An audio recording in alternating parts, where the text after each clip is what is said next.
हरियाणा कांग्रेस के पूर्व प्रदेशाध्यक्ष व आम आदमी पार्टी के कैंपेन कमेटी के चेयरमैन अशोक तंवर विधिवत रूप से भारतीय जनता पार्टी में 20 जनवरी शनिवार को शामिल हो चुके हैं। उनके शामिल होने से हरियाणा में मामा भांजा की नई जोड़ी भी देखने को मिली, जिसमें खट्टर मामा तो अशोक तंवर उनके भांजा बने। और इसको लेकर खुद हरियाणा के मुख्यमंत्री मनोहर लाल खट्टर ने अशोक तंवर को लेकर नए बड़े खुलासे भी किए और उसके साथ साथ अशोक तंवर ने भी चुनाव लड़ने की मंशा जाहिर कर दी है। आप भी देखिएगा कि अशोक तंवर ने संकेत देकर क्या कुछ अपना भविष्य तलाशा है और भारतीय जनता पार्टी में आगामी चुनाव में कहां से वे चुनाव लड़ सकते हैं। कांग्रेस के पूर्व प्रदेश अध्यक्ष, वर्तमान में आम आदमी पार्टी के पदाधिकारी अपने सैकड़ों समर्थकों के साथ और भारतीय जनता पार्टी में शामिल हो रहे हैं। मैं पार्टी की ओर से आप सबका बहुत तहे दिल से स्वागत करता हूं, अभिनंदन करता हूं और भारतीय जनता पार्टी में आप सब लोगों को, जैसे हमारे यहाँ एक कार्यकर्ता के रूप में, चाहे वो नया हो चाहे पुराना हो, हर किसी को अपने अपने क्षमता योग्यता के हिसाब से उनको स्थान और सम्मान ये मिलता है। मैं विश्वास दिलाता हूं कि आप सब लोगों को उसी प्रकार का स्थान और सम्मान मिलेगा। जहां तक श्री अशोक तंवर जी का विषय है, मैं कई प्रकार से अपना इनके साथ संबंध ये जोड़ सकता हूं। भले ये कांग्रेस पार्टी में रहे, लेकिन इस बात की जानकारी बहुत कम लोगों को है कि ये मेरे भांजे लगते हैं।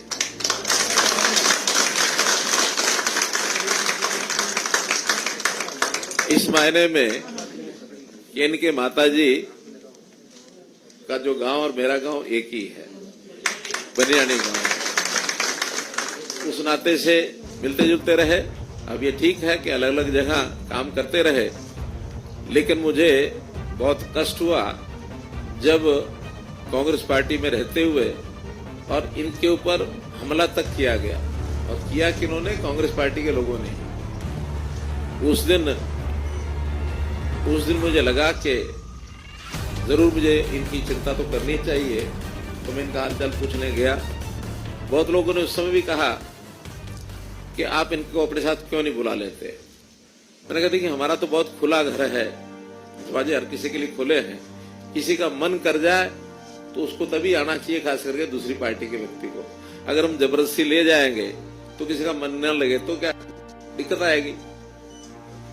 अंततः तो हमारी बातचीत भी होती रही और इनका मन वहां से तो उचाट हो ही चुका था। एक बार इन्होंने विचार भी किया कि ठीक है, मैं वहां से छोड़ के और आपके यहाँ आता हूं। अब जैसे कोई ट्रेन होती है ना, ट्रेन एक स्थान से चल करके दूसरे स्थान पर जाती है तो गंतव्य स्थान पर पहुंचना होता है, लेकिन कभी ना कभी बीच में कहीं दूसरी लाइन उसमें से फट रही होती है और कांटा बदलने वाला गलती से कांटा बदल दे तो लाइन पर ट्रेन वहां नहीं पहुंचती जहां पहुंचना होता है, वो किसी और स्टेशन चली जाती है। तो अप्रैल 2022 में इनकी ट्रेन कांग्रेस से तो चल पड़ी थी, पहुंचनी यहां थी, लेकिन वो कांटा बदलने के कारण से पहुंच गई कहां? आम आदमी पार्टी। तो उस समय हमें लगा कि गलत कदम इन्होंने उठा लिया, लेकिन अनुभव इनको अपने आप ही आना था, वो आ गया। और अब जब हमारी बातचीत हुई, अंततः मुझे देश के इस वातावरण को देखते हुए जो इस समय है भारतीय जनता पार्टी में शामिल होना चाहिए। उनका स्वागत है आपका। हम लोगों ने बैठ के बातचीत की और उसके बाद आज वो दिन है कि जब आपने भारतीय जनता पार्टी ज्वाइन की है अपने सैकड़ों समर्थकों और कार्यकर्ताओं के साथ। मैं इस अवसर पर आपका स्वागत करता हूं और पुनः विश्वास दिलाता हूं कि इन सब कार्यकर्ताओं का स्थान और सम्मान जैसा एक सामान्य कार्यकर्ता या जो भी क्षमता योग्यता जिसकी होती है उसके हिसाब से आप सबको सम्मान मिलेगा। इतना विश्वास करते हुए मैं अपनी बात को समाप्त करता हूँ। सब जानते हैं इस बात को कि किस तरीके से पिछले 10 वर्षों में आदरणीय देश के प्रधानमंत्री यशस्वी नरेंद्र मोदी जी के नेतृत्व में देश बदला है। किस तरीके से देश की एकता को लेकर के एक बड़े पैमाने पर काम हुआ है। करोड़ों लोगों का भाग्य बदले उनका जीवन स्तर ऊपर उठे, ये देश दुनिया में शीर्ष पर पहुंचे, इसके लिए पूरी टीम के रूप में जो काम हुआ है उससे मैं भी और हमारे साथी सभी प्रभावित भी हैं।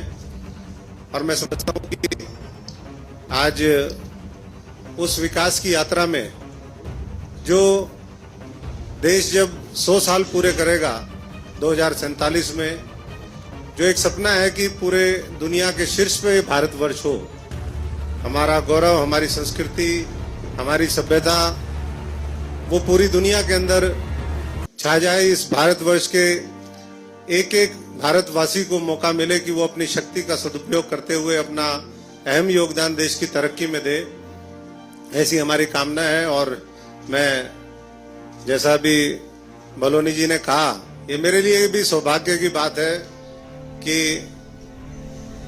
2 दिन बाद 22 तारीख को अयोध्या के अंदर जब रामलला वहां पर प्राण प्रतिष्ठान होगा, उससे पहले मुझे भी ये सौभाग्य मिला कि मैं भी उस सांस्कृतिक हमारा जो धरोहर है, जिसके लिए पूरी दुनिया के अंदर ये भारतवर्ष जाना जाता है, उससे पहले मैं भी इस भारतीय जनता पार्टी का एक सदस्य के रूप में, इस परिवार के रूप में एक सदस्य के नाते मेरी और मेरे साथियों की एंट्री हुई है। मैं आदरणीय नड्डा जी का भी, तमाम पार्टी के वरिष्ठ नेताओं का बहुत बहुत आभारी हूं कि आज उन्होंने ये सहमति दी कि मैं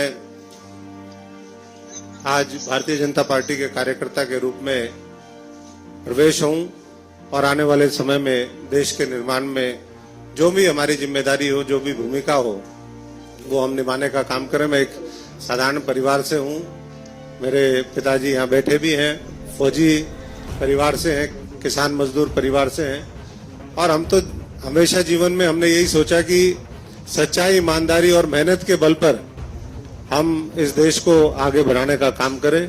और वही सपना लेकर के आज मनोहर लाल जी जो हरियाणा में काम कर रहे हैं, हमारे नायब सैनी जी, अरुण जी, बलोनी जी, संजय जी, सभी एक टीम के रूप में हमारा एक ही लक्ष्य होगा कि 2024 के अंदर हम पुराने सारे लोकसभा के रिकॉर्ड पार करें, 400 का आंकड़ा हम पार करके इस देश के अंदर एक सुशासन और किस तरीके से इस देश को ऊंचाइयों पर ले जा सकते हैं, उसके लिए सब मिलकर के काम करेंगे। धन्यवाद।